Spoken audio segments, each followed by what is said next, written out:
2024 का आम बजट आने वाला है। औद्योगिक नगरी कानपुर में लोगों का क्या सोचना है, उसके लिए न्यूज़ 18 टीम इस वक्त कानपुर के उस जगह खड़ी। आप जहां देख सकते हैं कि पहले तो मैं अपने कैमरामैन से कहूंगा सारा व्यू दिखाने की कोशिश करें। अलग अलग ट्रेड से, स्टील, लेदर, प्लास्टिक, ये डिफरेंट ट्रेड से जुड़े, होटल लाइन से जुड़े लोग हैं, इंडस्ट्रीज हैं, या साइकिल इंडस्ट्रीज की बात करें, जहां तक कैमरे की नजर, सब प्रतिष्ठित प्रतिष्ठान के कोई प्रॉपरेटर है, कोई ओनर है। इन सब के बीच अगर 2024 को लेकर हम कैसा होना चाहिए सर, क्या कैसा होना चाहिए, क्या आपके जहन में चल रहा है? सबसे बड़ी बात है, हम लोग कई बार पहले भी डिमांड कर चुके हैं कि हवाई सेवा जो कानपुर की है वो बड़ी लचर अवस्था में है।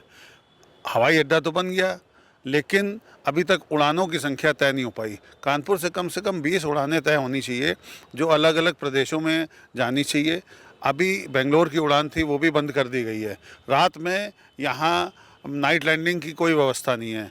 जब तक हमको हवाई सेवा नहीं मिलेगी तब तक हम चाइना वगैरह से संघर्ष कैसे कर पाएंगे। मेरा अनुरोध है प्रधानमंत्री जी से, आप पूरा सबको कुछ ना कुछ दे रहे हैं, लेकिन कानपुर को हवाई सेवा जरूर दें। हवाई सेवा जरूर दें। इन सबके सर, आप किस ट्रेड से जुड़े हैं और क्या आपकी उम्मीदें हैं, या क्या आपकी जहन में चल रहा है, बताएं। मैं प्लास्टिक ट्रेड से जुड़ा हूँ।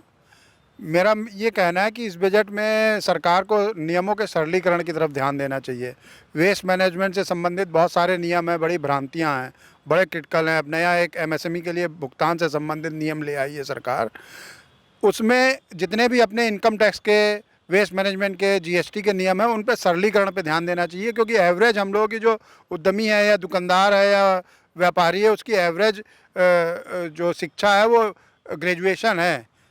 बहुत ज़्यादा क्लिष्ट नियम नहीं होने चाहिए। सर हम आप तक आना चाहेंगे। आप बताइए आप किस ट्रेड से और क्या कहना चाहेंगे सर? हम लोग आयरन स्टील से हैं और हम ये डिमांड करते हैं कि जो जीएसटी में सबसे बड़ी प्रॉब्लम आ रही है यहाँ आज की डेट में लोगों को, कि फेक इनवॉइसेस बहुत बड़ा इशू है, जिसको लेकर के डिपार्टमेंट बहुत हैरेसमेंट करता है। जो एक्चुअल बायर है, एक्चुअल सेलर है, उसको बहुत डिपार्टमेंट इतना ज़्यादा परेशान करता है कि भाई आप वो, क्योंकि जो बैठा है एक्चुअल में उद्यम लगा के या अपने एक प्लेटफॉर्म पे, उसी के पास आकर के रिकवरी या उनको सब कुछ करना है, ना कि जिसने जहां से जारी हुई है या जिसने जो भी इश्यूज क्रिएट किए हैं उन तक कोई नहीं है, वो सब फ्री है। जीएसटी को लेकर इनफैक्ट सर आप बताएं, क्या आपका व्यू है, क्या आपकी उम्मीदें हैं सर, आप बताएं इस बजट को लेकर। मैं होजरी ट्रेड से संबंध रखता हूं। एमएसएमई सेक्टर के लिए जो रेट ऑफ इंटरेस्ट, जो इंटरनेशनल रेट है, उसके हिसाब से एमएसएमई सेक्टर को स्पेशल रियायत इंटरेस्ट में मिलनी चाहिए ताकि उनका जो है विकास हो सके। और दूसरा, क्लस्टर के जो नियम सरकार के हैं उसके ऊपर पुनर्विचार होना चाहिए ताकि उसकी सार्थकता सिद्ध हो सके। तो सर अगर हम आपसे जानना चाहें, आप किस ट्रेड से जुड़े हैं, क्या आपकी वित्त मंत्री से उम्मीद है और क्या आप पिटारे से उम्मीद करते हैं सर? अच्छा सर, आप क्या किस ट्रेड से हैं?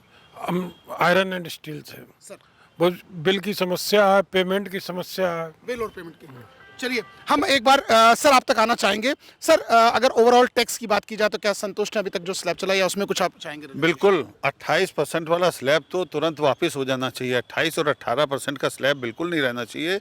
12% से ऊपर टैक्स नहीं रहना चाहिए, क्योंकि टैक्स का सरलीकरण ही, और टैक्स ज़्यादा मिलेगा उससे। 28% से टैक्स ज़्यादा नहीं मिलता है और लोगों को बड़ी इसमें नुकसान होता है। मुझे लगता है कि 12% से ज़्यादा जीएसटी नहीं होना चाहिए। तो आप देख सकते हैं हमारे साथ ये कानपुर के अलग अलग ट्रेड के व्यापारी हैं। उनका कहना है, किसी का कहना है कि यहाँ एयर कनेक्टिविटी अच्छी होनी चाहिए, किसका कहना है टैक्स में रिलैक्सेशन मिलना चाहिए, कुछ का कहना है कि जीएसटी के अंदर हो चाहिए। अगर आयरन वालों की बात की जाए तो हैरेसमेंट नहीं होनी चाहिए। यानी लोगों की अपनी अपनी उम्मीदें हैं। अब जब पिटारा खुलेगा तब जाके पता चलेगा कि वास्तविकता ठीक है और कितना इन लोगों की उम्मीदों पर ये बजट खरा उतरा। विजय आशीष पांडे के साथ अमित गंजू, न्यूज़ 18 कानपुर।